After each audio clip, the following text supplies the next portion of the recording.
Money cannot give you your lost time. Money cannot give you health. Money cannot give you peace of mind. Money cannot give you good sleep. Money cannot give you good relationship. So your anger is not your character. You get angry because either you are weak or you are incapable of doing anything. Yogis do what? They get upset and they do something to remove that bad state of mind. My child got less marks, so I'm upset about it. But if my is gone, a child got less marks, then you say, okay, children get less marks now. They will get better marks when they study. My brother, my guru, my grandchild, how could I fight with them? And Krishna had to tell them there is nothing like me and mine. Even your body is not yours. Forget about anything. Body also behaves according to its way. Ravan was a tantric.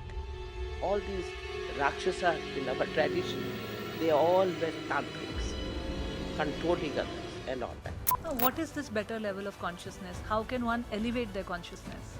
Calm mind, blank run of mind. There you can see one, your own consciousness, yourself within, and you can take a decision even for the external world. They should care for themselves. Once they care for themselves, they'll be able to care for everybody. Don't dabble too much with chakra, focusing on other chakras in life. Yoga philosophy tells you that the material world is continuously changeful. What is there today, tomorrow it may not be there. We call it as anitya bhavana, impermanent nature of the universe. What is in the morning may not be in the evening, what is in the evening may not be in the night. So why am I getting attached to those things which are changeful? Namaste. Welcome to the Journey Within podcast with me, Shobha Rana. This is a show where we deep dive into the personal growth journeys of our guests. We explore the experiences, insights, and lessons learned from individuals who have embarked on a journey of self-discovery and transformation through life's ups and downs, finding purpose and meaning. These people have been on this journey and have become the best version of themselves.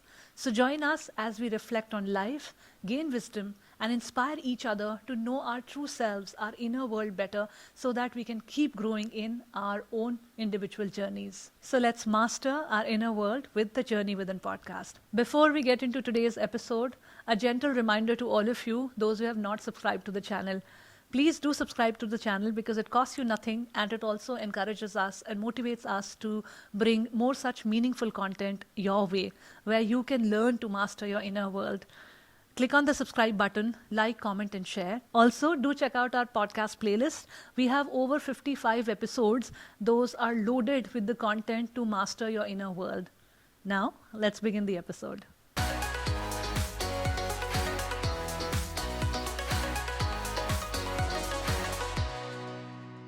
I am extremely honored and deeply joyous to introduce you all to our today's guest. She is the president for Indian Yoga Association, director for the Yoga Institute, and the youngest 76-year-old that I know. I had a privilege of learning under her guidance directly from her because I enrolled into one of the courses in the Yoga Institute about a few years ago. And Hansa Ma has given infinite love, joy, and wisdom to all of us through her incredible teachings. Please welcome Hansa Yogendra on the Journey Within podcast. Namaste, Ma. Namaste, namaste. So happy to see you, Ma. Nice to be here with you. Thank you for taking out time and being here with us. Very nice. I have had the pleasure of learning from you through the 900-hour advanced teacher training. Okay. Yes, that I did, Ma. I was one of the many students, and I have been deeply motivated by the strength that you have as a woman, as a yogi, as a teacher, and the grace that you have. So let's start there, Ma. You know, there are very few female examples when we look to the world of yoga. There are so many, male role models. If I say Yogananda Paramhansa, Ramana Maharishi, Vivekananda Swami, so many of them, but there are hardly any females in the space of yoga. Why is that so? Well, let me tell you, ladies are well-developed personalities. But at that time, it was a male-dominated era. And so this was the case. Ladies would never come out. They would be very much confined to their home, family, children, and so on. And that's why nothing was known. But when you go to tradition, Gargi and Maitreyi, known to be the ladies who were more educated, or they could handle all the finest problems of every human life very easily, because woman has a very complete approach to life. And at the Yoga Institute we see to it that it is the holistic approach which should be there, where you are a good mother, of course, you are a good housewife, you are a good worker, you are a good executive. Along with it, you are a good grandmother, grandparents, and you can play with children also and with ease, and you can sit in the office also and handle all the situation and management also with ease, and you can be teaching also with ease, you can solve the problems of people with ease. So this role I have taken. I represent yoga, traditional yoga, which is yoga for householders. Householders are those personalities who don't have much time for themselves. They are not sadhu sannyasis, no peers and no all these things. They are personalities who have to deal with so many things. Householders, they don't find time for themselves. They always are busy thinking of family, others, work, world. Whole world is very much looked after by householders. Sadhu sannyasis, who takes care of them? Householders. And so they are most important, we felt. So the institute was of course started by Sri Yogendra ji, who was the founder of the institute, who was the yogi, and he believed that householders should learn yoga, because once they learn yoga, yoga would be taught in a right approach of life, would not be confined to doing difficult asanas and pranayams and moving stomach and turning your head upside down and so on and so forth. It would be a complete psychology, philosophy, and this technology. So it would be something like that. And so he insisted. And we also definitely believed in that, that in our life, we need to take care of our mind, our body, mind, emotions, intellect, interpersonal relationship, and then going beyond that, going within for your self development and reaching to the highest level of consciousness. All that is done. And in Bhagavad Gita, do you know that they have mentioned that one householder yogi is 1,000 times better than a sannyasi? Because in householdership, you go through so many experiences, so many, that either you get caught into those things. Today this is not right, that is not right. Today things didn't happen correctly. Today you were very happy to see that you are benefiting and so on. You get into this, or you learn to see all these things objectively like a vairagya and do your duty in life. Householders can do that. You have a choice in life. There are always two paths in life, either this way or that way. You want to get hurt, you get hurt. You don't want to get hurt, don't get hurt. See things objectively. Don't choose to get hurt, and see that you are above hurt and pain and suffering. All that householders can do, because they go through lots of problems, lots of pain, suffering. You must have observed that you are tired, that you want to sleep early. But in family, if a child is there or your mother is not well, you will have to sit with her for 1 or 2 hours and then go to bed. So lack of sleep is very common with householder. And so body is always stiff if you don't sleep well. And then you do certain asanas, it will give you muscle pull. So householders have to understand their body thoroughly well. What to do, when to do, how much to do, and so on and so forth. So the learning goes so deep that you know yourself thoroughly well. Ma, you have talked about so many things here, and most of these things are not about postures that the world understands yoga as. Yes. A lot of people understand yoga as a pure form of physical workout, a good workout, and more so because in the West now you see so many, yoga centers are there. People are literally lying next to each other, on top of each other, and doing yoga. It's so crowded in the West. And all of that is coming to India also now because we learn from the West. We copy also the West. So we have kind of lost the other areas and the other semblance of yoga, like you've mentioned, psychological benefits, the householder related issues that you face, conquering your fears, conquering your mentality related issues, all of those you talked about. So if somebody has to understand yoga today, what would be the easiest way for someone to understand yoga? See, let us begin with body. There is no problem. But at the Yoga Institute, we have done good amount of research. This Hatha Yoga, where you are twisting and turning your body, you are bending down, how much to bend down so that you get benefit and how much it is unnecessary, you should know. Now, what is happening is people do lots of unnecessary things.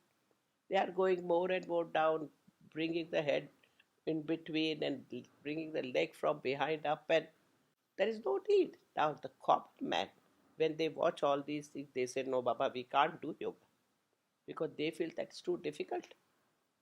Everybody doesn't have to go to become a circus person. That, come on, your body becomes flexible. Fine. But some link between body and mind has to be understood. In our personality, mind supersedes body. So, so yoga begins with mind. Definition of mind. See, the definition of entire yoga is what? Yoga means concentration.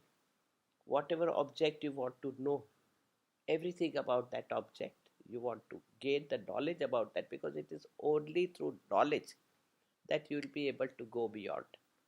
So, knowledge. So, that object, you unite yourself with that object, and that is yoga. So, yoga means concentration, nothing else. Excellence in work is yoga. See, what you all are doing here is you are excelling in your job, your work, and that's yoga. You can excel only if you are detached from all other things when you are working. So you are learning yoga there, and then if you bring the whole thing in your whole life, you have reached the highest. Excellence in work is yoga. Body and mind balance is yoga. You see, the outside world has ups and downs. Today, some weather is this way, tomorrow that way. Today, somebody behaved nicely, tomorrow, no. Things are happening in the world around you, but you don't get disturbed. Why should you get upset? Now, that if you learn and maintain your balance, that is yoga. And then, complete definition of yoga is complete mastery over mind is yoga.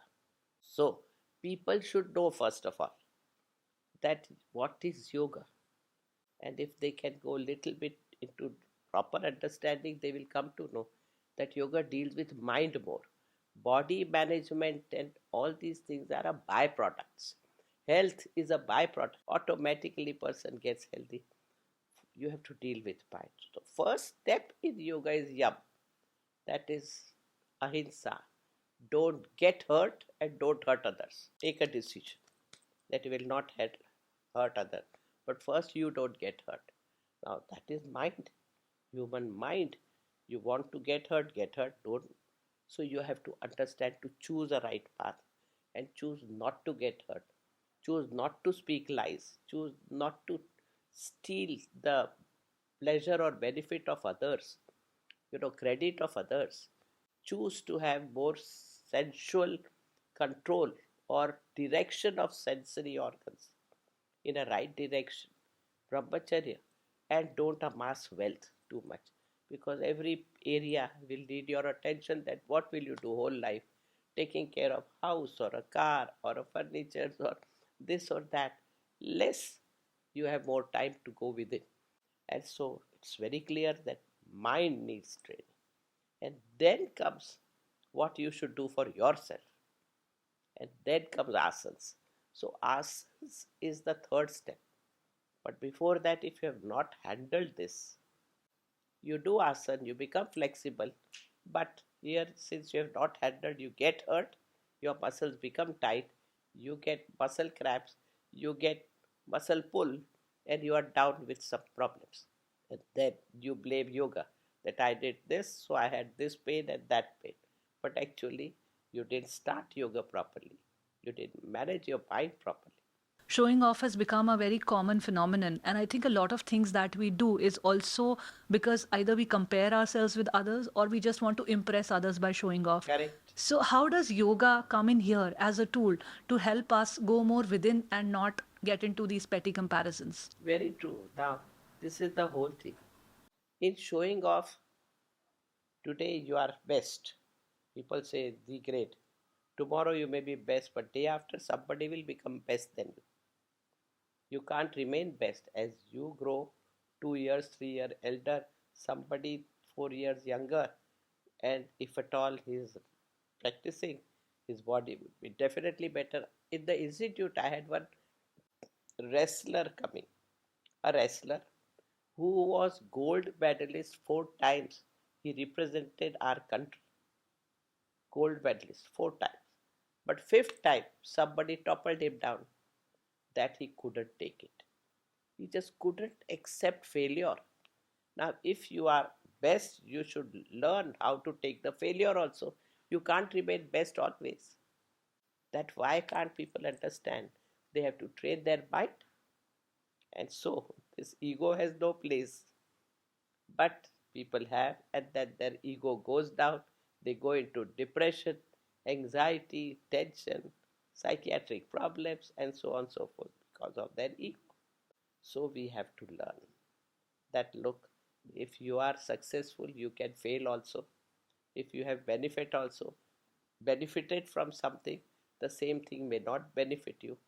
Even relationship, somebody loves you today, tomorrow he may love somebody else, and you will have a heartbreak. So many youngsters come to me with their heartbreak that they were so sincere with their relationship, but the other side, the partner, he found somebody else and they left, and here you are heartbroken. Now you have to learn to deal with all these things. Yoga philosophy tells you that the material world is continuously changeful. Changeful. What is there today, tomorrow it may not be there. We call it as anitya bhavana, impermanent nature of the universe. What is in the morning may not be in the evening, what is in the evening may not be in the night. So why am I getting attached to those things which are changeful? What is not changeful, let me understand. And there you have to go with it. Ma, detachment as popularized as a word it has become, so many people talk about detachment. But for a householder, for a common person, is it possible for them to be detached with things and yet be passionate about their goals, careers, and other things? Detachment doesn't come like that. Detachment comes only when you do your duties well in life. You do your duty and go see to it that every area you do your duty towards yourself to maintain your balance all the time, duty towards near and dear with whom you are living, duty towards work situation, duty towards society, nation, humanity. All these are the areas where you have to do your duty. Get into the area of duty first. Duty will give you lots of experiences. You will have to handle various situations. So we have to live with all the attachments and yet be detached to perform our karmas in different areas of life. Ma, performing karmas and bringing excellence in our actions is also a definition of yoga, like you said earlier. Please help us understand the cycle of karma, how karma works. Here comes yoga philosophy. Yoga philosophy tells whatever action you do, think before doing your action. You have to form this habit. Never react in life. Somebody said something and you reacted, but he said it's his problem, his angle of looking at life, his experiences. Why are you getting upset? You don't react. You do your action. He may be rude. You may be still continue to be caring and loving. Where is the problem? Your action, you have to face the consequences of. His action, he will pay the consequences of. Every human, they are bound by their action. you are bound.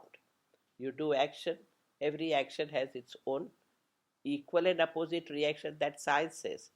But in yoga, we talk about cause and effect. Every action has its effect. You have to face that. I shout at you. Now you also will have your effect, and you will also may shout back at me, or may use some still worse words so that I can get more angry, and so on. So it's all this. So think that my action is my responsibility. Through my action, I'm making my own destiny. I create my world. So when I do my action, let me think whether action is required or not. If required, let me do, but have one discipline that if I am doing action with imbalanced state of mind, I am angry and I am doing action, it would have its very strong effect. I am balanced. I am not disturbed. I think action is required and I do action. That action would have quite a lot of good effect. If I help somebody expecting that somebody will help me, no. But help will come to you. 100% guarantee. Not from that person with whom I had that relationship or I could help him, but from that person may not be in a position to help me when I need. But the help will come to me from anywhere, from anybody, from any situation, help will come to me. That karma theory makes it clear that no action goes waste. Every action has its effect. You should know what is a right action for you, what is not a right action for you, and you should bring a discipline in your life that you will not do any action when you are either angry or you are disturbed or you have developed hatred for somebody or you are very happy. Any imbalanced emotions are going to create problem because you'll have to face the consequences. So this needs discipline in our life, which we have to take it very strongly. Any situation, how do you deal with it matters. Situations will be changeful. What is there today, tomorrow they may not be there. But how do I deal with situation? That matters. And so I should be doing it correctly at a right time, in a right manner, with a right frame of mind. Ma, you spoke about the imbalanced state of mind also, right? So, how does one attain a balanced state of mind? So now when person knows that with imbalanced state, the first thing he has to do is to bring balance. He has to bring balance, otherwise whatever action he'll do would be wrong action. So how do I bring my balance? Here are yoga technology that helps very much. Technology is asanas, pranayams, meditations, kriyas, bandhas, mudras. All these are yoga technology. They really help you. Once you use these technology to control your mind, to bring balance in your mind, it works wonders. It's only technology which will help you. Or other activities like music, singing, or physical activities. If mind is disturbed, body should take over. That's a rule. We have been given with body and mind. So right now mind is not balanced. Body should take over. Means physically I should be active. So either I run, I climb, I jump, I play, physically be active. And that would help my mind to come back to balance. Or this technology, little pranayam, because yogis say that breath and mind, they go together. You can't control your mind because it is disturbed. But you can control your breath. Control your breath. And see that you take a slow inhalation and then you hold for some time, then breathe out. Again, take a slow inhalation, hold for some time. So, this when you start doing, imbalance goes away. You have control with your mind. Asana, if you are very lazy sitting and just sitting and worrying, physically be active. Do some asana. So, come on, stand on your one leg, join your hands up, or do something where you are bending backwards. When you bend backwards, you get more energy. When you are imbalanced, your energy goes very low. So increase energy by bending back asana. That would work wonders. So try and do all these things to bring balance in yourself. You will have to do something to bring balance. Go and eat something, some good food, something which you like, and something where you have to munch, chew. So when you chew, this temple region is activated. So your heavy head, headaches, or depression, it helps this chewing. So chew something, something crispy, so that you'll be able to manage your, relax your head muscles, forehead, optic nerves, and so on. Closing eyes itself and doing active meditation with your eyes closed. That helps. You count from 100 backwards or 1,000 backwards, your mind will become. So, active meditation, or watch your breath, or count your breath in a minute, how many times I breathe. Many techniques are there, many.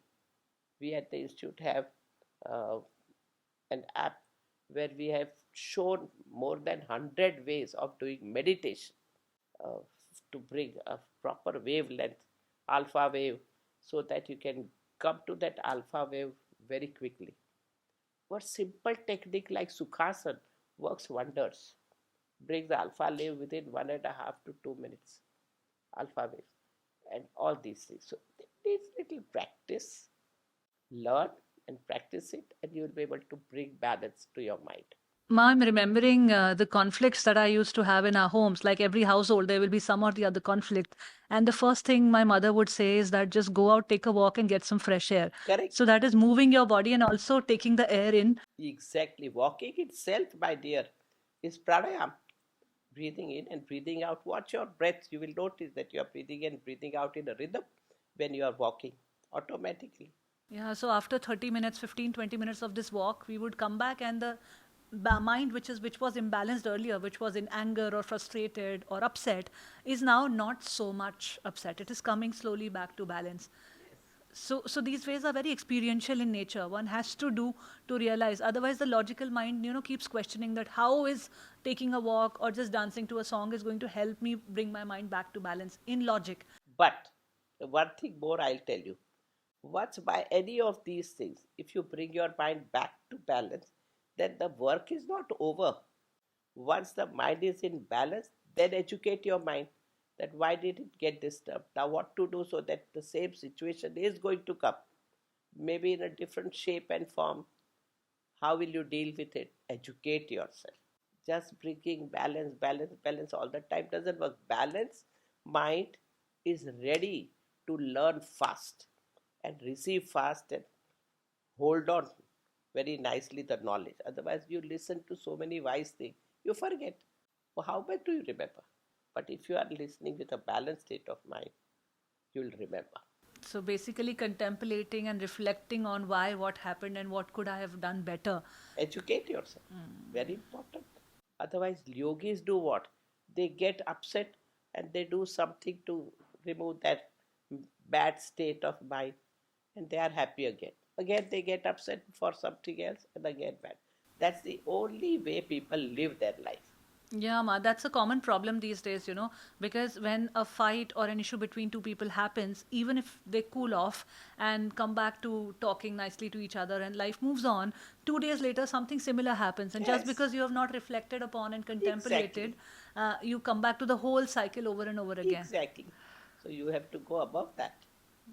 That's what is called as learning, growing, reaching to a better level of consciousness. Now, what is this better level of consciousness? How can one elevate their consciousness? Better level is when whatever is happening is not disturbing you. Whatever is happening, you can see it objectively. Here comes where I get. Seeing things objectively, not subjectively. My child got less marks, so I'm upset about it. But if my is gone, a child got less marks, then you will say, okay, children get less marks now, they will get better marks when they study. Where is the problem? But if it is my, then I get hurt. So this my has to go. me and mine. It is everyone. It has seen it normally, naturally. You can see it little differently. It is called a Sakshi Bhav. In court, what is required is Sakshi. That is nothing else but Vairagya. You are not involved in this or that. You are as a third person seeing this happening. I saw this, I saw that. Then you can take a decision. That you can learn from that situation. So that we have to learn in life. Bring your me and mind out. See things as they are and try to understand and do whatever you can do after understanding whether that action is required or not. Then only do the action. Karma theory, never forget. Ma, you talked about Vairagya Bhav and Sakshi Bhav. Observe objectively. Now, what happens is that we as a generation are spoiled for choices. We have so many choices that we are all the time dabbling with confusion.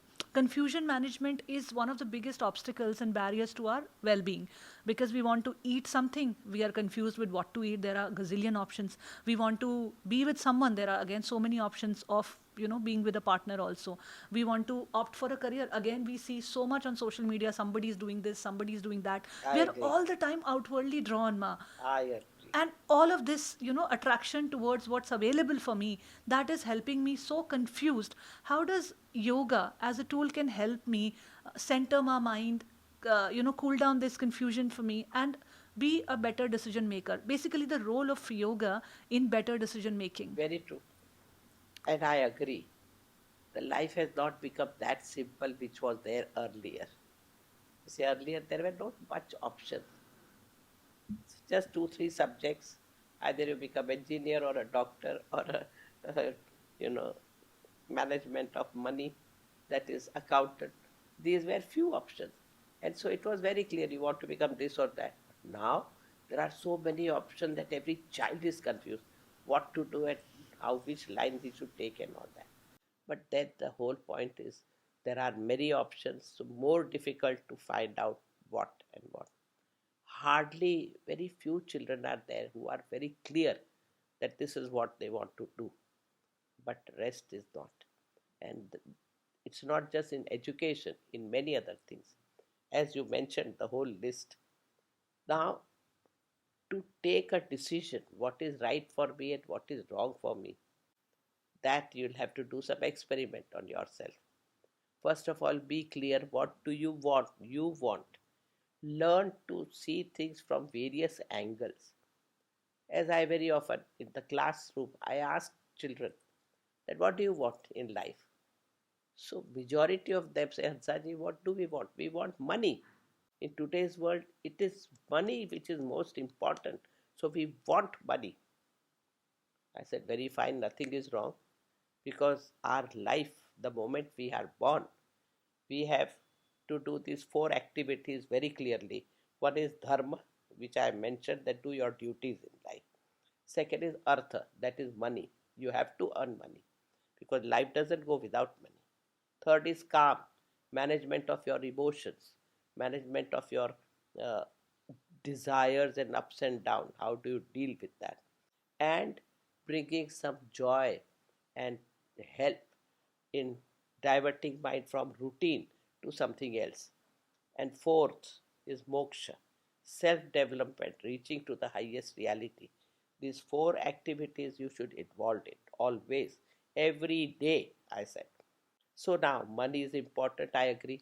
But now let's analyze what money can give you and what money cannot give you. Start thinking, Asaji, money gives you everything. Because no, think. There are certain things which money cannot give you. Class starts thinking, then they say yes. Money cannot give you your lost time. Money cannot give you health. Money cannot give you peace of mind. Money cannot give you good sleep. Money cannot give you good relationship. Money cannot give you love. List is also big that these things money cannot give you. Then I ask you a question that what do you want in your life?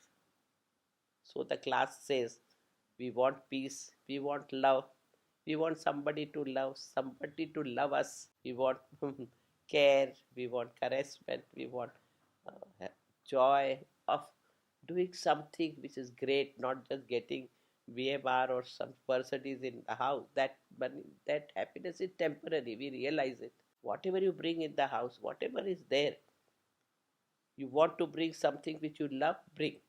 That day you will be excited, but then you will worry also that what will happen if somebody spoils it or takes away. Worry comes along with that. So that is not a permanent joy. What you want, you get it. That's not a permanent joy. Permanent joy is something else.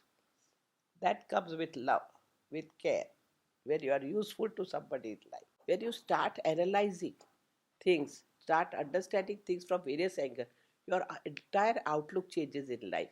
First, money was important, now all the other things are equally important. So then you come to a level where you take a decision that money, yes, you will earn, but that much time you will spend for earning money, some time for family, some time for children, parents, and such things, doing your duty. So, this way, and sometimes for your duty towards your self health, or keeping all that in mind, whatever money you can earn is earned, but don't make a money making machine and neglect all those things. Otherwise, all the other relationships, if they are gone, children will spoil because you are not attending. Your husband wife relation will get bad because you are not attending. Parents would be very unhappy because you have never spent 10 minutes also with them. So every area will get lost, and then that money will not give you any joy, anything. So what I'm trying to understand is tell you is to make a decision. You have to sit and analyze situation from all angle and decide what really you need and want, and accordingly you take a decision, and that would work wonders. Learn, form a habit of thinking, analyzing, dissecting. That would help you to take decision properly. I think the mistake that we make, most of us make, is this, that we think about just one direction. That's it. We don't see the holistic purview of our decision, how it is impacting the other areas of my life. If we That's, can bring in that into our that's awareness, right. then maybe we'll be able to manage our confusion better. From confusion, Ma, one of the greatest techniques to manage your confusion and the cluttering of the mind is also meditation. Yes. So, please help us understand meditation in depth. What is meditation in the simplest terms? See, human mind is a mind which needs direction. Mind is highly developed mind, and that developed mind is more restless. Too many things mind to do at the same time, and their mind's capacity reduces. Yoga believes in focusing. Take up one object and go into detail of that object to get maximum knowledge out of that object, and that's what we should be doing. So meditation does that job. Picks up one object. So you are sitting quietly, close your eyes so that you don't distract yourself more and conserve your energy. And then focus on one of the object, like listen to the sound. Sound is your object of concentration.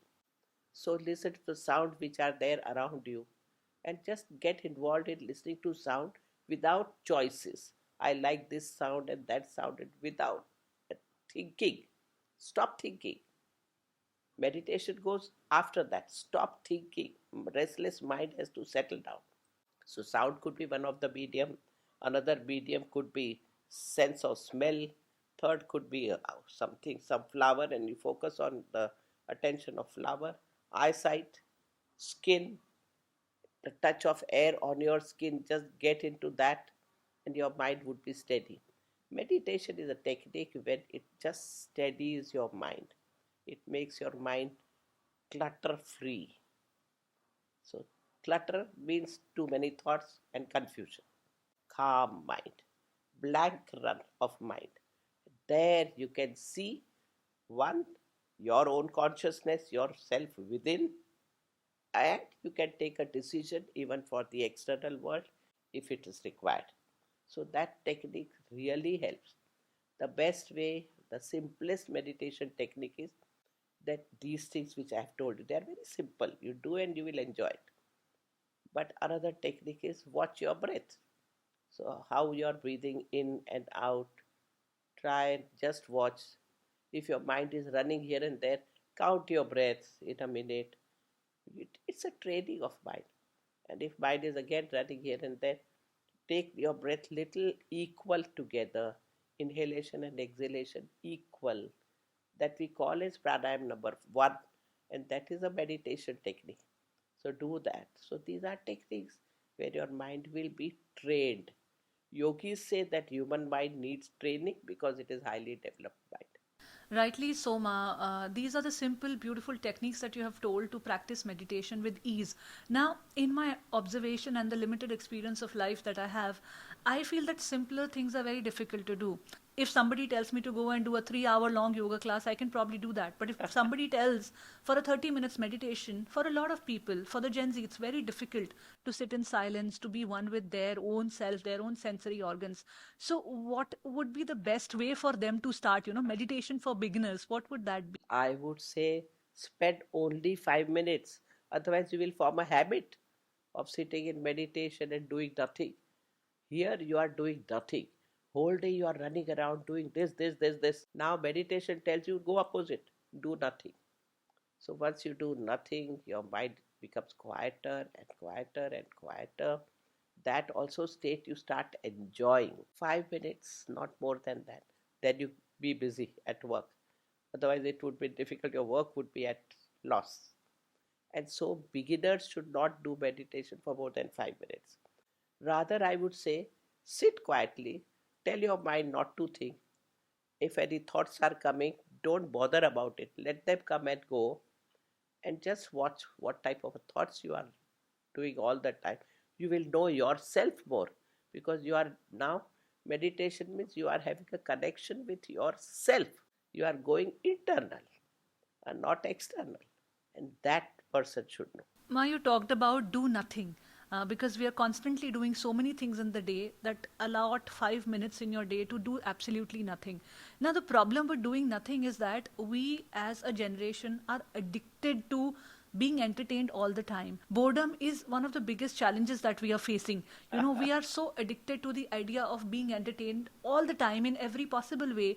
In today's times, even a 4-year-old child knows the word bored. I'm getting I'm bored. getting bored. What do I do now? Exactly, That Ma. also they say. So, how does this generation deal with boredom?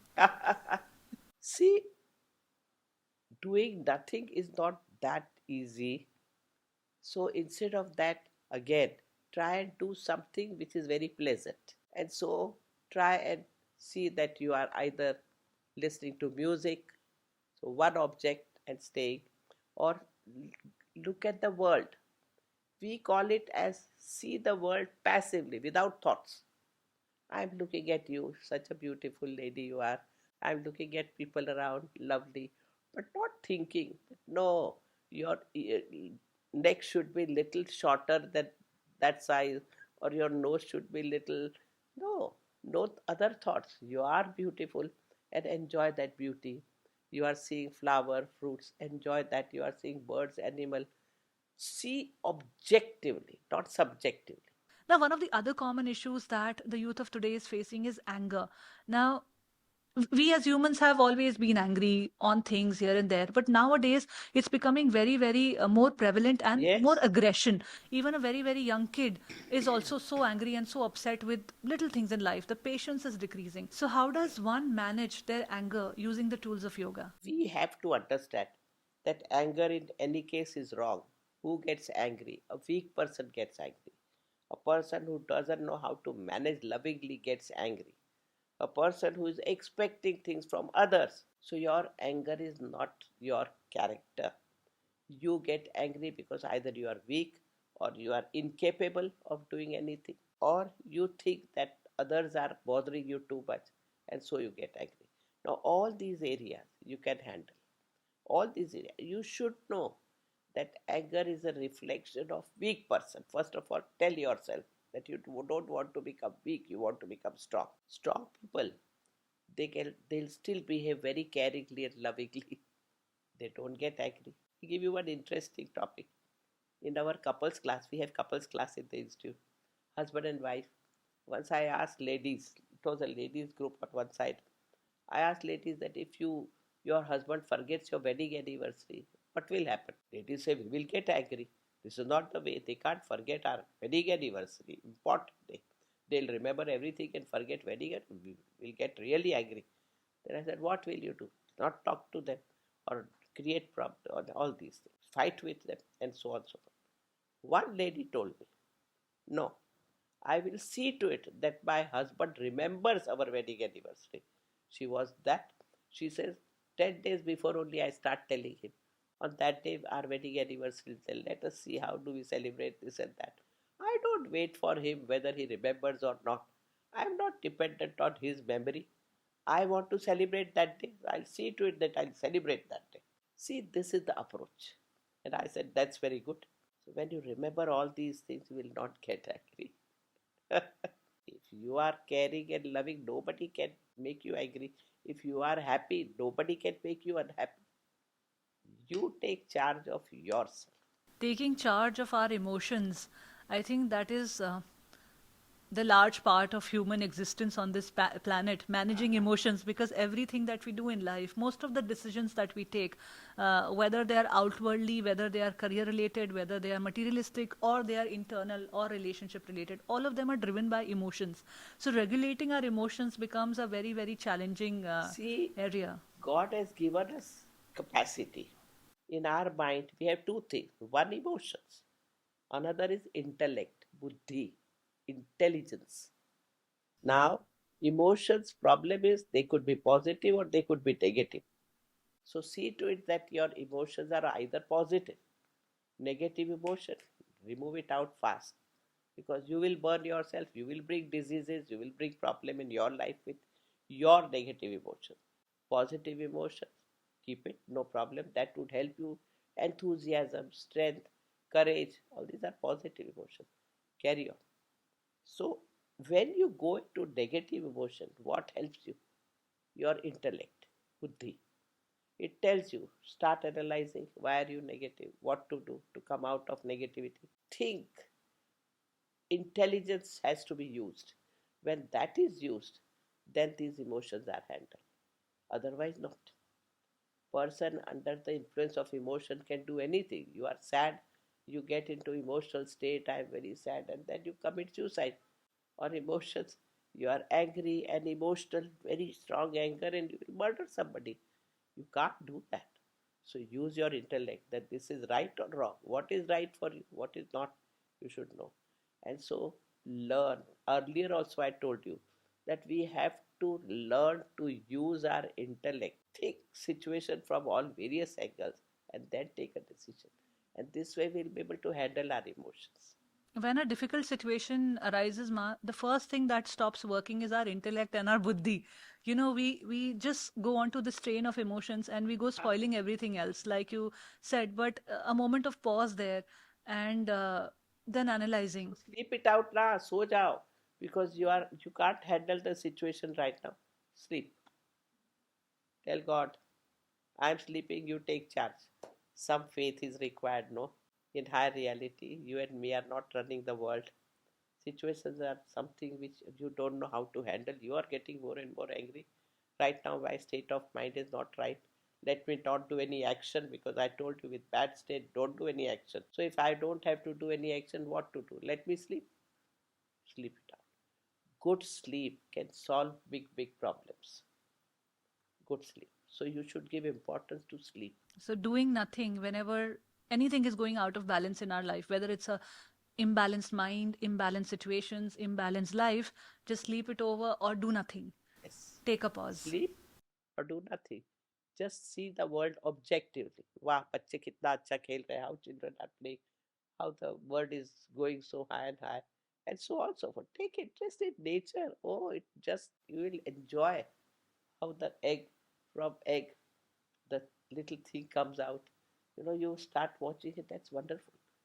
External force, if that breaks the egg, then that thing dies. But if internal force breaks the egg, then the little thing becomes life.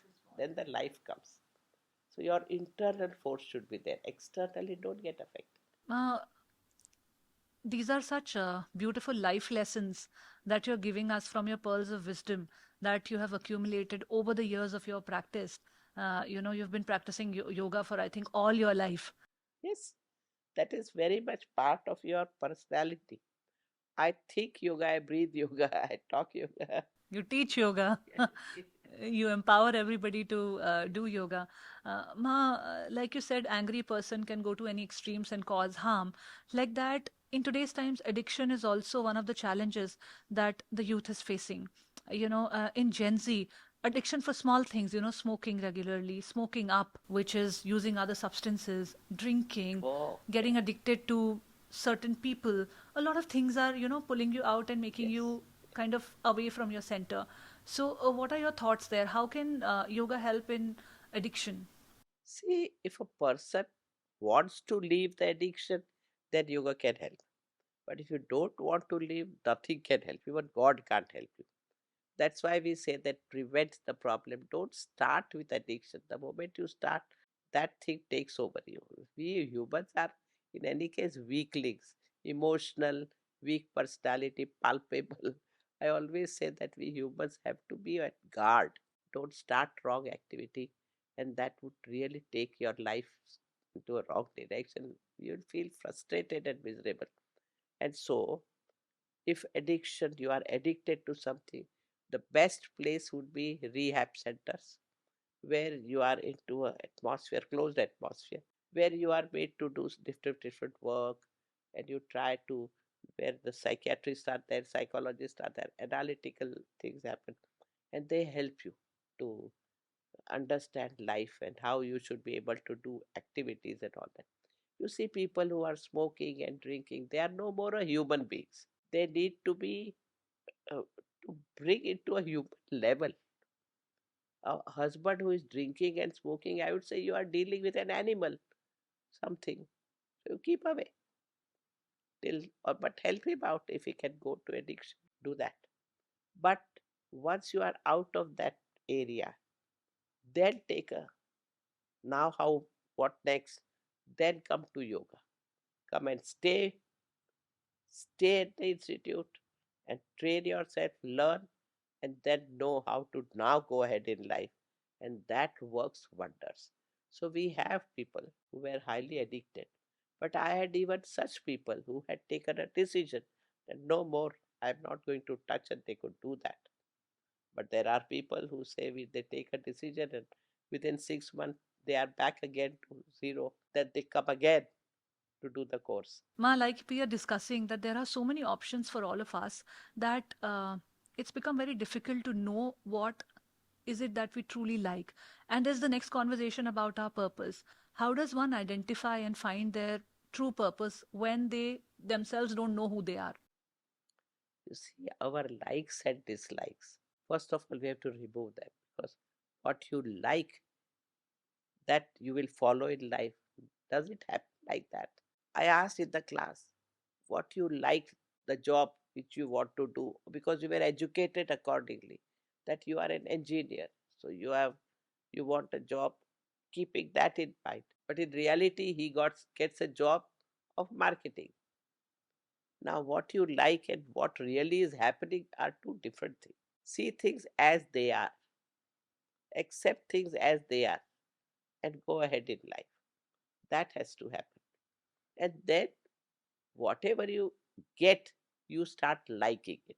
What are the three mind training techniques that one can learn from the technology of yoga? Actually, entire yoga technology, it could be asanas, it could be pranayama, meditation, kriya bandha, all these are for mind training only. Because that restless mind, how it can become steadier mind? By doing some asanas, by doing pranayama, by doing all these things. All these are the techniques.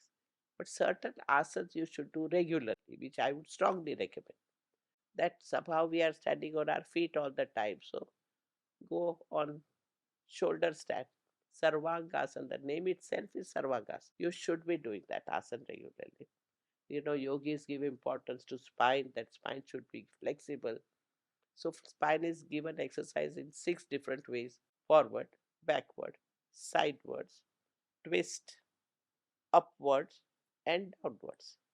So these 6 ways, 6 type of asana person must do to keep body flexible. And then extremities exercise. Another area yogis give importance is core, abdominal region, your core muscles. So asanas for core. Stomach should never be protruding out. It should be always in, thin. and in, and very soft, so that you can breathe in and breathe out through stomach very nicely. That also is required, and so do that. So abdominal health, so that your digestion, absorption, assimilation, all that has to be healthy. Your digestion is healthy, your energy level is healthy, you will think positively, all is connected. And so that is the area yogis give very importance to. And then yogis talk about flexibility of extremities. Don't hang your legs down, bring your legs closer to your body and sit closer to your heart. We are sitting on the chair all the time. I would say put your leg up and sit. At least one leg up, another leg up, so that you maintain flexibility of your joint in your day-to-day activity. Our lifestyle has to be like that. That automatically you bring flexibility. How much separate time you will find to do certain asanas here and there, but your lifestyle is such that you are sitting always whenever possible on sofa with crossed legs or any other ways. So do that, and then meditative asanas. Sit quietly for some time. All these things are important. So certain asanas like Sarvangasana, backward bending asana to increase energy, you know, Ustrasana, Dhanurvakrasana, such asana, Bhujangasana, forward bending asanas like Chakrasana, bending back bending. These few five, four, five things here, and then you have to do means do. Certain breathing practice you must do. At least alternate breathing you must do regularly. At least 3 rounds. Breathe in, breathe out, 3 rounds. And long exhalation and holding. Long exhalation is very good. Breathe in, and when you exhale long, you release your tension. Works very good relaxation. And when you bring sound also along with it, that is still more relaxing. So you breathe in and use the word humming. As long as you can. And that really helps in keeping your mind steady, balanced, and you enjoy that balanced, steady mind. So these techniques and other things would be definitely management with others, which I have talked a lot about it. Now, people are still picking up yoga as a tool to improve their life. And just like yoga, any other self development tool or exercise or practice that we take up to improve ourselves, we begin with a lot of excitement. There is a lot of energy, positive energy towards accepting it. But few days in, we are not able to do it with consistency. So how does one build consistency? Because this consistency is impacting every other area of our life, not just our health. Of course, if you can't do physical exercises with consistency, health is going bad. Same thing when you can't do what you've set your mind on with consistency, everything needs consistent effort. So not just for only yoga practice, but for building that mind that knows how to be consistent and how to be with consistency. Whatever you are doing, be more creative in that. Bring little bit more new things, innovative things. Then the consistency will remain. Any activity, it needs more creativity. Don't get stuck. This has to be done like this also. So you will notice even in yoga, we have started with chair yoga. Even on chair, do something very simple. So today you decide I'll not do usual asana, I'll do chair asana, or just face yoga, or just pranayama. So that will bring a new way of doing the thing. Creativity really helps to continue. Consistency remains. That is such a beautiful way to look at life, because I was just thinking of this relationship advisor, counselor that I was listening to, and he was saying that, do newer things with your partner so that you can have a continued sense of happiness with them. So doing things creatively Yeah. helps you build consistency with your relationships, with your physical health, with your goals, with your aspirations, etc. I really hope that this beautiful message is received by all the viewers, and this is our personal job to think of creatively. Then, if I'm not liking something, if I'm not liking to run every day, what can I do to do some other form of So that you start workout? liking. Right. That's true. We humans, we want varieties, and that varieties should come. We should create new varieties. That 100% ownership and responsibility of saying that I am not being able to consistent because then finding that reason for yourself and then innovating your practice with the technique, and then probably finding your consistent patterns there, because this is one really important challenge that almost everybody faces, you know. What can I do in a given situation? Talk like that and start doing it rather than analyzing situation. Can I do anything here? And let me do that. Instead of becoming the victim of the situation, be the Yes, creator of a better situation. correct. You know, Ma, in the quest of building everything around us and the lives that we lead, we forget that we could be the creators of so many beautiful things ourselves. We just wait for somebody else to do it for us. Do it. Or somebody else does, and then we say, why I couldn't do it? Yeah. And you can do it, but you have not started. Yeah. You have all the capacity. I tell you, everybody should know that they have lots of strength within, because you have that soul with you, which has all the capacity. It gives you all the knowledge, it gives you all the energy, and you get it from within. Getting in touch with your within Yes. is very, very important. Ma, what are the thoughts that one should begin their day with? What are the affirmations that one should begin their day with? I will be doing these things correctly. I can do it. Health is bad. I am definitely better than yesterday. Relationships are bad. Right time, right thing will happen. I have faith. These are the thoughts we should have. Work is too much. I will organize and I'll be able to do the work. I'll delegate certain work to someone and I'll be able to manage. I can manage. I can do. I am definitely better than.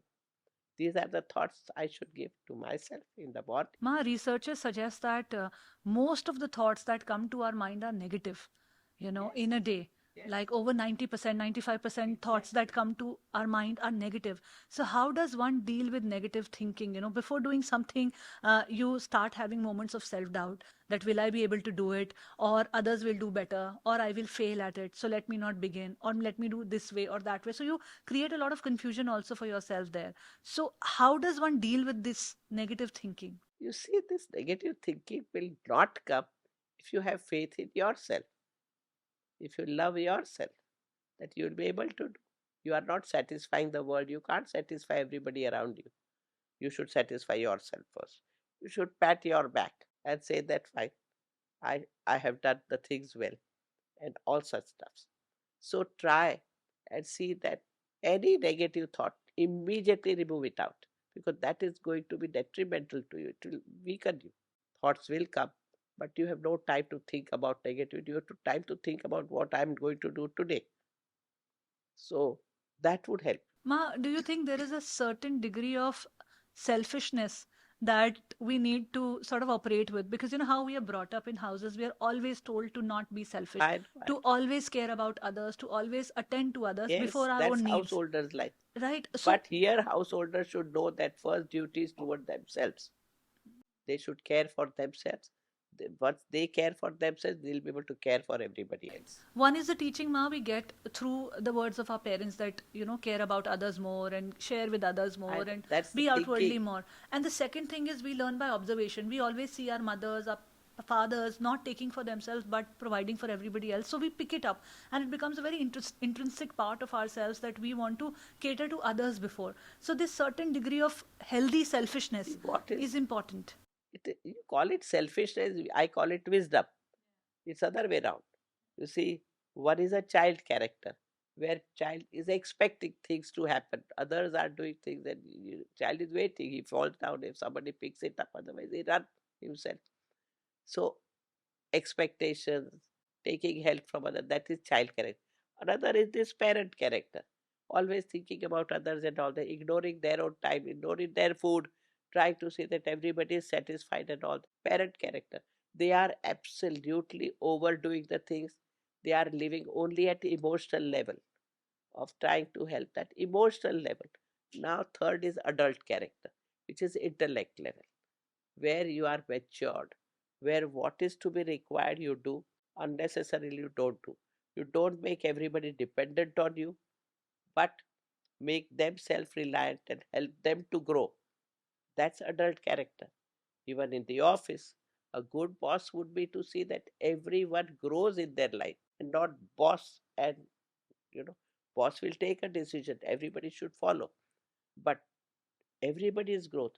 If your father is dependent on you, mother is dependent on you, child is dependent, how many you can manage? But everybody is independent on their own. They take charge of themselves. They also contribute in the world. Then things go rightly. So we have to learn. I've seen all these ladies. If I'm not there, they'll remain hungry. If I'm not there, this will happen, that will happen. Well, we are not indispensable. Without us also world can run. Understand this and let world run without us. That's why in yoga we say after 50, start going little away from your too much me and mine, your children and your house and your way of But looking do you at think it happens that way in real life? I think it happens the other way. life. You start getting so much more More attached. attached. Yeah. That's why this wisdom has to come, no? Ma, there are 114 energy centers in our body called chakras. Now, there's a lot of talk about chakra meditation, chakra healing.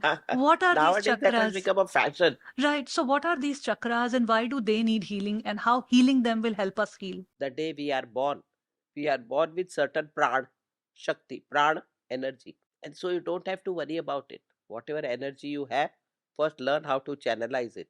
If you don't channelize, all such things happen. You get angry and then very angry, or you get disturbed and very much disturbed. This entire energy chapter is in Tantra Shastra, Tantrics. They need energy to control somebody and so on. All these people, like Ravan was a tantric. All these Rakshasas in our tradition, they all were tantrics, controlling others and all that.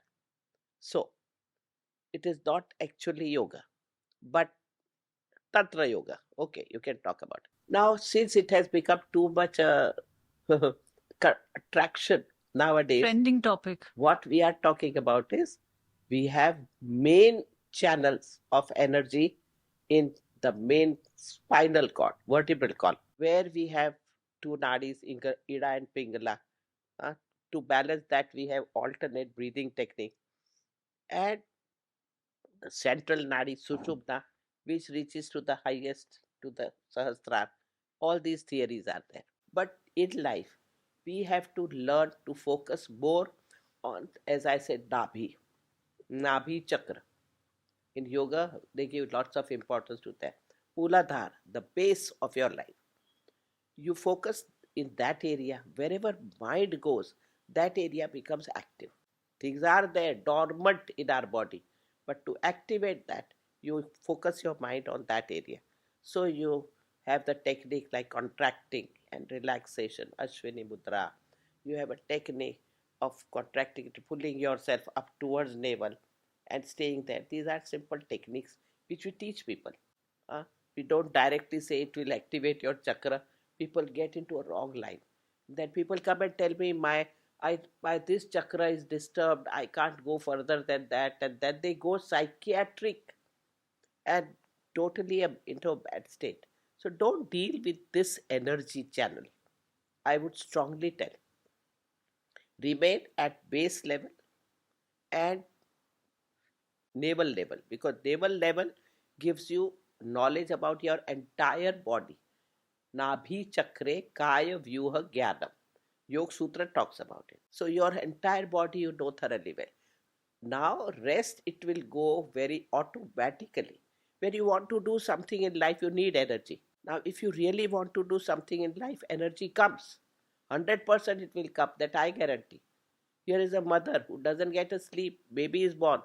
From where she is getting energy? No sleep, no, she can't even eat food properly, because the moment she is hungry, child gets hungry. The moment she goes to potty, child also does potty. She goes through this phase. From where she gets energy? Energy is there and it comes. So all of us have to understand, everybody, that don't dabble too much with chakra, focusing on other chakras in life, but do meditation. So here is the area, Gyan, Gyan Chakra. So meditate so that your mind focuses over there. It's again a meditation. Chakra means meditation technique.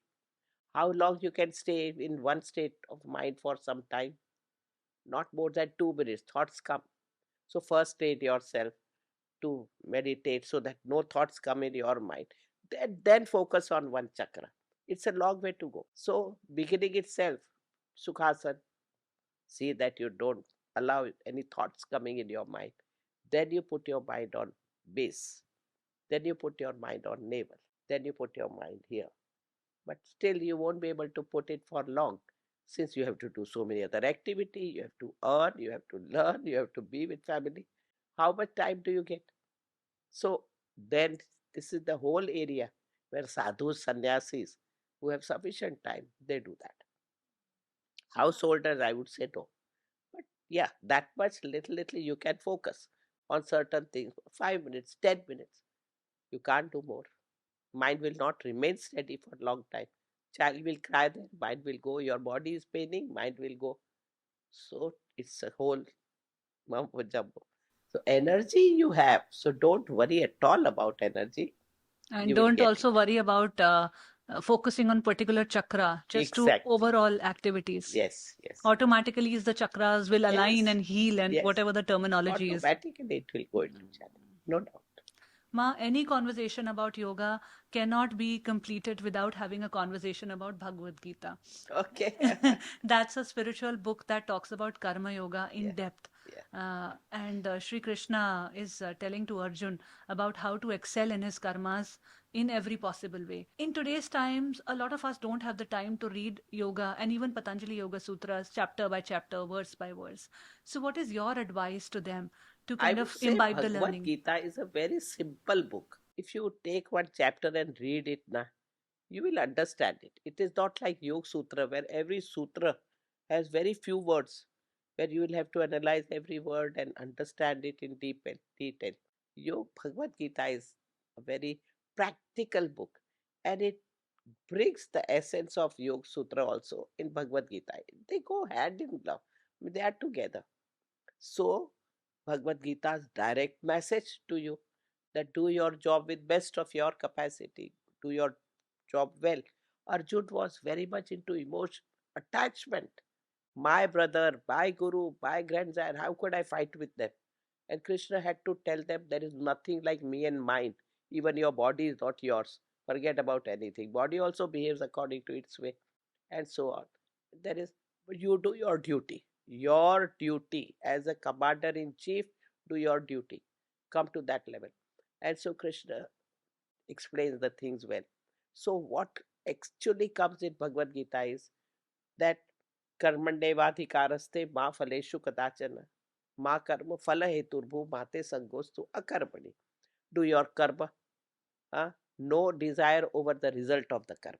And don't keep result in mind and then do the karma, that here I'm going to benefit, so I'll do this and not that. No, it will not work. And don't do nothing. Akarma. Wrong. Direct line. And then it says balanced state of mind. Next shloka, samatvam yoga uchyate. That is a balanced state of mind is yoga. So Arjun, you become yogi, not a person who is attached, not a person who wants not to kill this and not to kill that. All go above that. Do your duty. So these are strong messages which we all should do in life, and then live life properly. So even without reading the Bhagavad Gita completely, these two, These three two messages, basically. if we take A into few account. slokas, that sukhe dukhe sabho bhutva, that in happiness and unhappiness you maintain your balance. And then another sutra, uplift yourself, uddharet atmanatmanam, uplift yourself, develop yourself, respect yourself. Bhagavad Gita is telling you. Towards the end, Ma, I would like to ask you one question that I ask all of my guests. And through this question, I want to understand that how we can align our lives through your wisdom. So the question is that what is your definition of success? Success.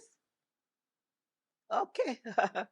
Success and failure, the very comparative thing. I am successful if I can handle any situation with ease. No situation will bother me. No situation can take away my joy, my happiness, my peace. Then I am successfully living my life. I enjoy every moment of my life. I am successful. Every moment joyful living. Every moment being contributing to the others. Your worthwhileness. You contribute to others in the world. What is this body given to you? Come on, use it for others' benefit. This intelligence, use it for others' benefit. So then live that life, which I believe that everybody should live, and he'll be automatically successful in life. That is such a powerful way to look at success, Ma. I'm trying to make the library of these definitions of success from various accomplished people so that we can reflect upon our own lives and see it from a different lens, because we all understand one definition of success, and that is very materialistic. So, what are the other definitions which can build a holistic purview of success for all of us? Is what I'm trying to do with this question. See, in yoga, we say with money or without money, you should be happy.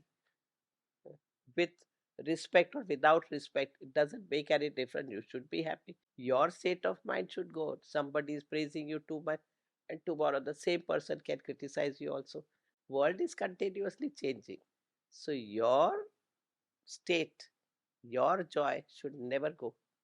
Let there be things or not things. That is successful living. On that note, Ma, I would like to thank you.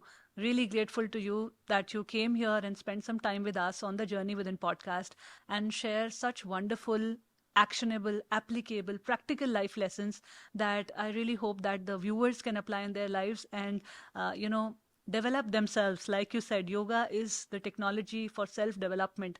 I really hope that this one message resonates very strongly from this episode. It was very nice talking to you.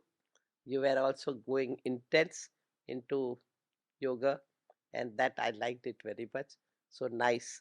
God bless you. Lots of love to you. Thank you so much, Ma. Thank you so much. Thank you so much for watching this wonderful episode of the Journey Within podcast. I really hope that you learned from the wisdom of Hansa Ma, the life lessons that she shared with us.